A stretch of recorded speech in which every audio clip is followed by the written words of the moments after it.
سبا ته د رسیدو یوازینی خنډ زموږ نننۍ شکونه دي. آیا ته کله داسې احساس کوي چې ته خپلو خوبونو ته نشې رسیدی؟ آیا ته کله د ځان په وړتیا شکمن یې؟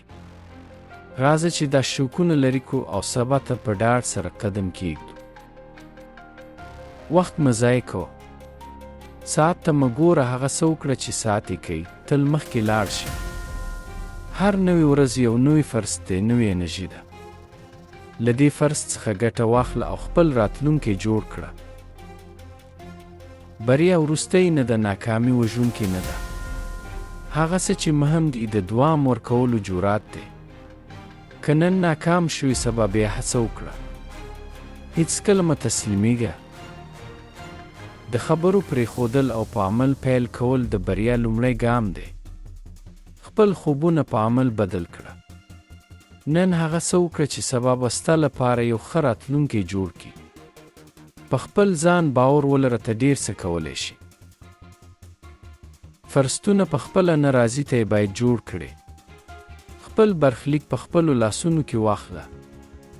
نوې لارې ولټوه او خپل ځان ته فرصتونه پیدا کړه. سختۍ ډېرې وختونه عادي خلک د غیر معمولي برخلیک لپاره چمتو کوي. له سختیو مه ویرېږه، دا ستا د ودې لپاره یو فرصت دی. له هرې ستونزې زده کړه او پیاوړې شه.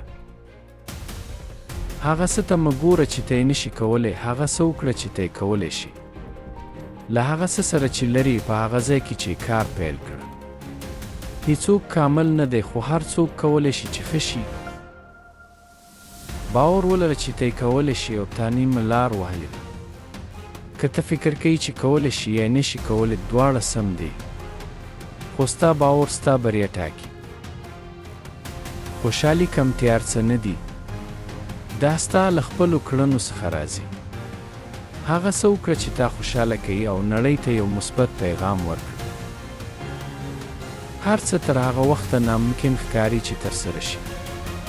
له ناممکن څخه مه ویرېږه، هڅه وکړه او ته به وګورې چې هر څه ممکن دي. ته هیڅکله د نوي هدف ټاکلو یا د نوي خوب لیدلو لپاره ډیر زوړ نه یې. تل د زده کړې او ودې لپاره وخت شته. خپل خوبونه تعقیب کړه او هیڅکله مه تسلیمېږه.